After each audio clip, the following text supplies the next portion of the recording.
dia de vir dar um retorno, né, da postagem de segunda-feira, a postagem anterior, porque nela já vem trazendo que eu estava indo fazer consulta. Foi a primeira vez que eu fui sozinha também na consulta, foi uma experiência diferente, né, nova, num momento muito importante para a minha vida, um momento muito sensível, né, que é o chacoalhão, né, de que é uma doença crônica, né. Então, acho que esse era uma das dores que estava muito forte, muito latente na segunda-feira, das dificuldades que estavam muito latente. Então, a gente fala, Renata, a gente fala, a gente escuta, a doença crônica é assim mesmo, né? A gente aprende a lidar com ela tem momentos de tranquilidade, que a doença está controlada, e depois ela descompensa, né? Então, é o que eu costumo falar, que o mieloma múltiplo trouxe muitas belezas para a minha vida. Uma delas é entender o que um paciente de câncer passa, entender o que são os efeitos colaterais de um tratamento oncológico, entender o que é lidar com a queda do cabelo e com o crescimento do cabelo. E aí, se a gente traz para o lado da doença crônica, entender, ele me permite entender isso que essa minha amiga me falou. Doença crônica é assim mesmo. A gente tem momentos que a gente está tudo estável, tudo tranquilo, e aí, de repente descompensa. E isso é simples, mas não tão simples, né? Tem hora que dói, na hora que descompensa ou dá sinais que está descompensando, dói muito. No meu caso, ainda não descompensou, né? Ainda estou em remissão, pelo que eu entendi, ainda considera-se remissão o momento que eu estou vivendo. Mas o que ele me mostrou os exames, né?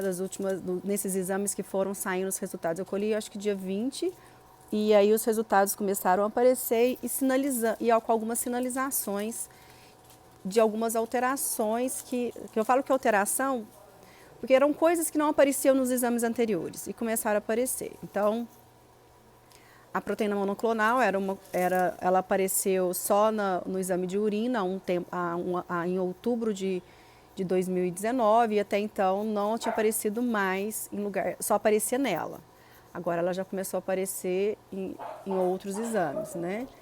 Então, tem outro pedaço aqui deixa eu pegar aqui, que eu sempre confundo. Na eletroforese de imunoglobulina também não aparecia a presença de componente monoclonal, né? Agora aparece. Então você começa a aparecer alguns exames, assim, coisas que antes não aparecia e que aí começou, né? Então na cadeia capa lambda a relação ainda está boa, mas a cadeia leve livre lambda ela não está dentro do valor de referência, já está acima do valor de referência. Então esses exames foram saindo aos poucos. O último que saiu foi a imunofenotipagem de células hematopoéticas, que aí a conclusão veio. A conclusão vem que sugestivo de doença residual, né? Expressão monoclonal de cadeia leve, citoplasmático, sugestivo de doença residual. Putz, o que é isso, doença residual? Vou trazer o meu entendimento, gente. A minha médica que está aí do meu transplante, que me ouve de vez em quando e me segue de vez em quando, pode me corrigir dependendo. Mas o que eu entendi? E pelo que eu entendi também do seminário que eu fui em 2018. Sempre teve, só que antes não era detectável. A quantidade era tão baixa, tão pequena, que não era detectável em exame nenhum. Agora já é detectável. Então, a doença residual agora ela já é detectável, antes não era. Agora é. Por que eu falo que antes não era? Eu misturei o que está o resultado do exame, mas com o que eu aprendi lá no seminário para pacientes com mieloma múltiplo. Quando você consegue abaixar muita quantidade de células cancerígenas, às vezes você abaixa uma quantidade tão grande que você não consegue detectar. A tecnologia da área ainda não consegue e não permite ainda detectar se existe ou não células cancerígenas no seu organismo. Mas isso não quer dizer que não tenha. O esperado para o mieloma múltiplo, porque o que eu entendi é que tenha. E como tem, o nosso corpo continua vivo, continua em movimento, continua produzindo e morrendo novas células constantemente. E as células cancerígenas também, elas também têm lá, elas vão continuar se reproduzindo também e se multiplicando. E aí chegou no ponto que chegou agora do meu caso. Já tenho a quantidade perceptível em exames. Com isso, aquela conduta de fazer exame de rotina e acompanhamento a cada 6 meses mudou. Eu não sei ainda como vai ficar, mas sei que eu volto daqui 2 meses para poder, a gente vai acompanhar um pouquinho mais de perto o que eu entendi, um pouquinho mais de perto, esse crescimento de células, multiplicações de células cancerígenas. Que antes a gente não conseguia, a quantidade era tão pequena que a gente não conseguia perceber como estava acontecendo, a velocidade que isso estava acontecendo. Aí eu quero acreditar que a velocidade era baixa, porque tem 3 anos e meio do transplante. Estou caminhando para aquilo que a minha médica do transplante falou, que um transplante bem sucedido é uma remissão de 4 anos. Nossa, eu perguntei para ela isso, quando eu recebi essa resposta, na época me chocou, né? Falei assim, 4 anos? 4 anos é muito pouco tempo, né? Mas tem gente que tem menos tempo ainda, né? Então, assim, tem gente que é tão rápido que não é nem aconselhável fazer outro transplante. Na época eu falava assim, nossa, é muito pouco tempo para viver, passar por isso tudo. E aí é a doença crônica, né? A questão do câncer. Conversando com um amigo oncologista, ele falou para mim, câncer é assim, a gente apaga a fogueira, depois a gente sai apagando as faíscas que vão soltando. Então eu estou caminhando para apagar a faísca. A fogueira ela foi apagada. Agora eu estou caminhando para apagar a faísca. Pelo que eu entendi do meu médico, não tem previsão de quando eu vou precisar apagar a faísca. Pode ser daqui a alguns meses, como pode ser ainda daqui a alguns anos, né?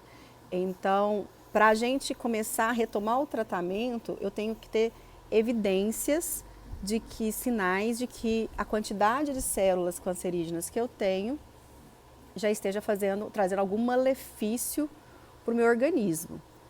E dependendo dos resultados, a gente já tem ideia se está fazendo malefícios ou não.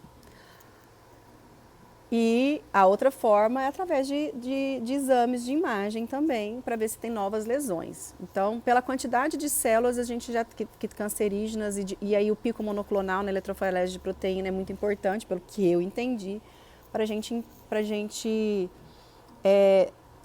ter uma ideia se essa quantidade de células cancerígenas que tem no organismo já estão trazendo mal, fazendo algum malefício para mim. Então a quantidade, ele falou assim, a quantidade que você tem é muito baixa. O valor é muito pequeno ainda, então não vamos preocupar com isso, nós vamos seguir acompanhando. E aí vai surgindo outras perguntas, que eu não vou falar quais são as perguntas aqui agora, mas que eu quero perguntar para ele depois, daqui 2 meses, se eu não conseguir descobrir depois como que isso, nesse intervalo, mas acho que não vou conseguir descobrir não, vou perguntar, vai ser daqui a um tempo. Agora, como eu vou continuar indo nas consultas sozinha, acaba que eu vou ficar mais à vontade de atormentar o meu médico com as minhas perguntas. Vamos ver como é que vai ser. Eu já perguntei algumas coisas. A gente acaba tendo um pouco mais de liberdade, né? E o Covid, ele trouxe isso, né? A gente agora só vai na consulta com acompanhante se tiver que ir. Se não tiver, se você estiver bem, você vai sozinho, né? Então, aí a gente ganha um pouco mais de espaço. Terminar com a leitura que eu peguei hoje, essa leitura, ela chega várias vezes para mim, ou ela, ou a do lado, que a do lado é a que eu quero um dia compartilhar, mas hoje parece que eu senti que a leitura de hoje não era aqui começa na página anterior, que é a 12, que a 12 ela é longa, ela começa na página anterior e ela começa aqui e ela vai, ó, não mostrou, ela começa aqui e ela vai até aqui. Então, muitas das vezes, quando eu abro, eu entendo que é aqui para começar. Mas hoje eu olhei e meu coração mandou eu vir para cá, que tem até a data da primeira vez que ela apareceu para mim, que foi 6/8/2018, mas ela aparece com uma frequência bem grande também. E eu acho que ela tem muito a ver com o que a gente está falando hoje, da questão, ela fala um pouco da questão de enfrentar o medo. E uma doença crônica ou um mieloma múltiplo, ou um câncer, mesmo não sendo mieloma múltiplo, ele traz para a gente um medo muito grande. E ela fala um pouco sobre isso. E como hoje acho que eu já saí pensando em fazer o vídeo, que segunda foi corrido, acho que depois eu também não estava muito bem para fazer vídeo, né? Eu tinha resolvido que eu ia fazer a postagem escrita, aquela postagem já estava organizada no dia anterior. Depois da consulta, eu saí bem abalada, mesmo sabendo que estava muito melhor do que eu imaginava. Mas acaba que a gente se abala, né? Então, e ontem foi muito corrido, é o meu dia de plantão no trabalho, então não dá tempo. E a gente tem que dar uma arrumadinha, né, para poder fazer os vídeos. Nem sempre eu arrumo não, mas de vez em quando eu quero, hoje eu quis. Vamos lá. Só por hoje, quero aprender a ser sujeito das minhas decisões, ser protagonista da vida. Quero aprender da história do rio. Disse que, mesmo antes de um rio cair no oceano, ele treme de medo. Olha para trás, para toda a jornada, os cumes, as montanhas, o longo caminho sinuoso através das florestas, através dos povoados, e vê à sua frente um oceano tão vasto que entrar nele nada mais é que desaparecer para sempre. Mas não há outra maneira. O rio não pode voltar. Ninguém pode voltar. Voltar é impossível na existência. Você pode apenas ir em frente. O rio precisa se arriscar e entrar no oceano. E somente quando ele entra no oceano é que o medo desaparece. Porque apenas então o rio sabe que não se trata de desaparecer no oceano, mas tornar-se oceano. Por um lado, o desaparecimento por um lado é desaparecimento e por outro lado é renascimento. Assim somos nós. Voltar é impossível na existência. Você pode ir em frente e se arriscar e torne-se oceano. Albert Einstein. Ele fala aqui do medo, ele fala de não olhar para trás, de tomar decisão e seguir em frente nas decisões. Ele fala que não é desaparecer, é renascimento. E cada dia é um renascimento. E alguns dias a gente tem renascimentos maiores. Hoje eu posso dizer que eu estou vivendo mais um dia de renascimento. Estou bem, estou feliz, estou me sentindo mais forte e me sentindo que eu estou honrando um pouco mais. Hoje eu estou mais forte para honrar o meu significado do meu nome e a minha fênix, que é sair das cinzas e renascer. Meu nome é renascer, o significado, né? Renascimento. E as fênix que eu carrego dentro de mim, no meu corpo, é levantar das cinzas, né? E é isso que hoje eu estou mais forte, eu estou sentindo que isso está mais forte, eu estou conseguindo honrar mais o meu nome.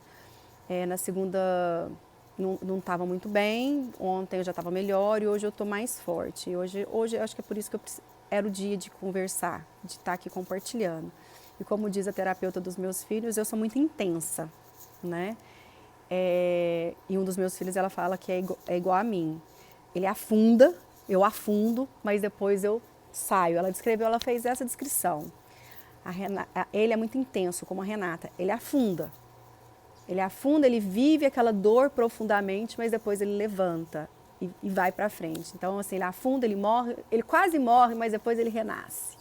Ele levanta das cinzas. E aí ela falou, ele é a Renata. E eu acho que é isso. Eu sou isso. E todo mundo pode ser isso. Renascer e sair das cinzas sempre. Né? Às vezes não precisava viver tudo tão intensamente, mas levantar sempre. Namastê.